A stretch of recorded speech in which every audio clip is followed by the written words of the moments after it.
This video is brought to you by Exotic Grunt.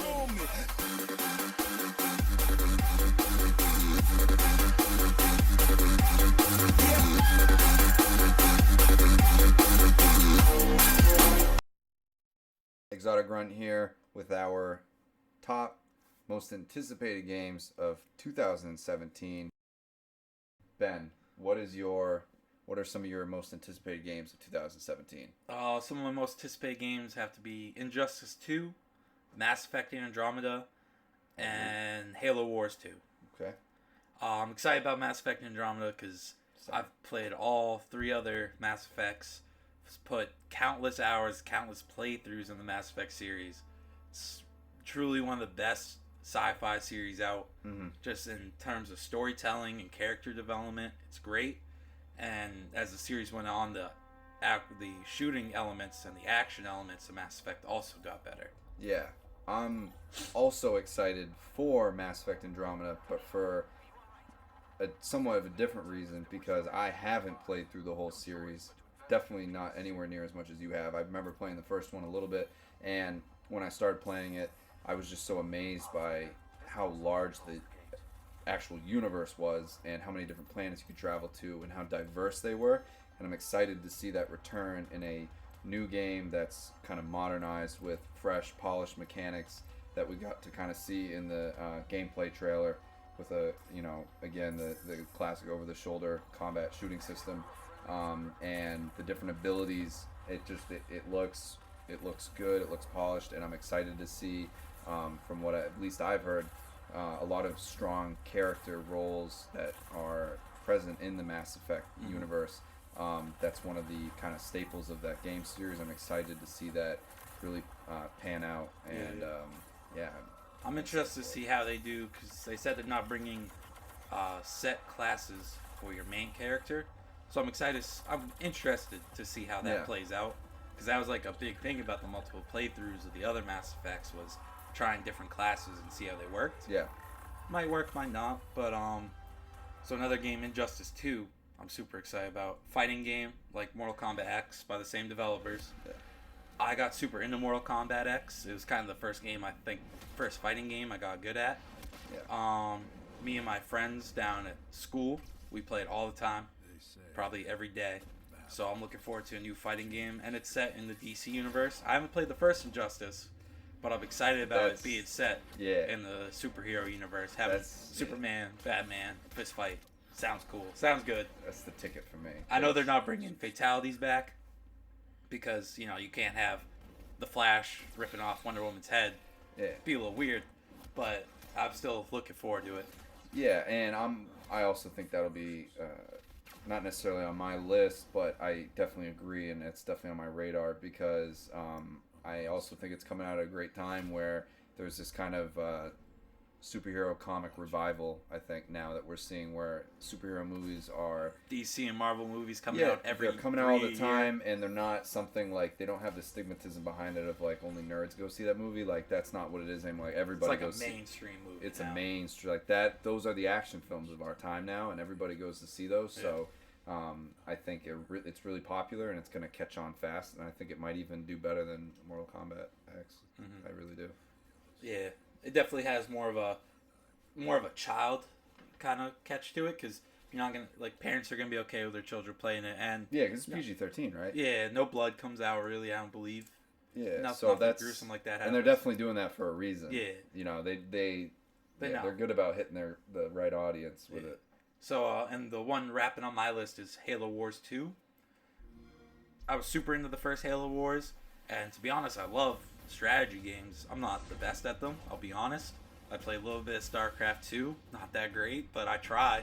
And I have a lot of fun playing strategy games. It's a lot of fun being the commander of an army and having your army win or die on your choices. And Halo was originally supposed to be an RTS way back when it was first being made, so I loved the first Halo Wars. I'm really looking forward to the second one. And I think the story sounds really interesting, being set after Halo 5, so spoilers, Cortana has control of the galaxy, but you're not even in the galaxy, you're at the Ark, fighting Atriox, who he probably knows what's going on, but you don't. Yeah. It's interesting. Yeah. Yeah, and then they always do a great job. 343, after taking control of the Halo universe, they've always done a great job at, you know, even if it's going to be an RTS game, you know, in making sure that there's still a story behind it, which I think is really interesting, and I'm excited for it as well.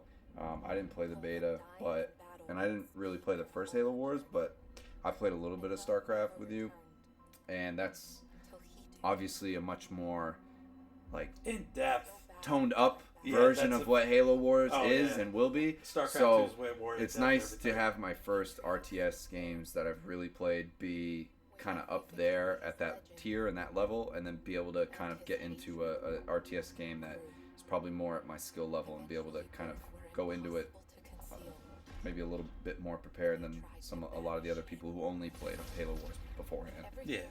So, what are some of your top games? So I know Mass Effect Andromeda is one Yeah, of them. Mass so Effect Andromeda is one of Where them. a couple We agreed on others. that. My other two, one of them is going to be Kingdom Come Deliverance.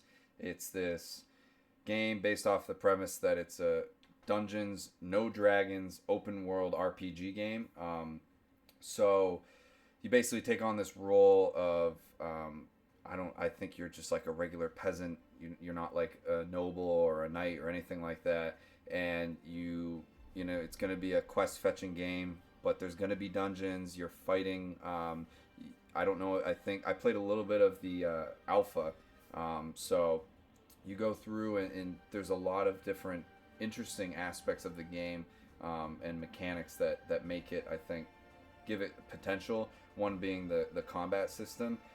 We haven't seen a medieval game with an intricate combat system.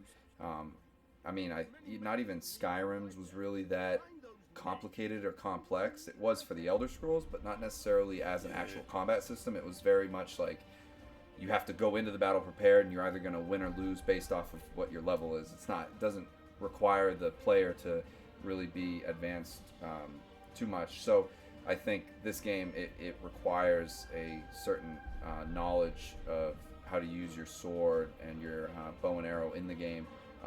So that will make it interesting. Also, yeah, I saw you play a little bit of the alpha. It looked interesting. it is, and it's definitely it wasn't polished then, but it had, that was a while ago. So by the time it comes out, it will be. And I think also the world is beautiful so far. Even in the alpha, it looked really crisp. The graphics were amazing. That's not definitely going to make or break the game, but it definitely adds to it. And again, it's one of the only medieval RPGs that we're going to have that is not a Heavy fantasy. on the fantasy. Yeah, they don't want that. So it's interesting. It's its own startup company. It's small developer, and I'm excited to see what they can do with this. If it catches on, I'm looking forward to it because I'm into more medieval RPG games. But and then my number one game most anticipated game is going to be Destiny 2. Destiny has always had issues. It is a game that I was also anticipating before it came out, probably just as much as I'm anticipating this next one, and had a lot of letdowns. I've had a lot of great moments playing with you and even playing with my dad recently, since he just got the game and really got into it after the Taken King released. And it's had a lot of great improvements, but there's still it's still not the game that was really necessarily promised to people, and that is an open world game where in a sci-fi setting. And I think a lot of people were hoping it would become this like massive, like the style of Mass Effect, where there's different planets in a solar system or in a universe that you could travel to, and it was open world. You go and get quests, but you're also interacting with other people online, and it had that online interaction, and it actually has that pretty well in the terms of like it has those MMO RPG elements with different strikes and whatnot, but what's really lacking is the RPG element of it, because it doesn't make you feel connected to the world. The other thing I would say is Destiny 2 is definitely my top. Like, I'm excited for it. 'Cause, Yeah. one thing I think was a real problem with the first Destiny story, Yeah. and the open worldness of the game.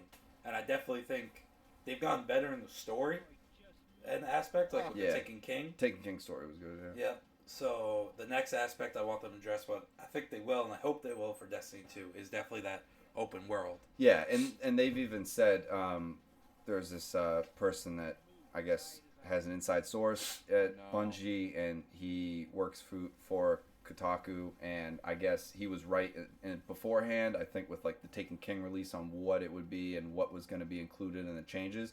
And so he has a lot of credibility, and he said that there is going to be like a persistent universe. There are going to be like outposts that you can actually go to and get quests from. So it's going to have that open world, and that's what I'm really hoping for. I really hope we don't get let down. I do still like the cross between, and you might disagree with me on this, but I like the MMO aspect of what you do in the, PvE world also crosses over into the PvP world.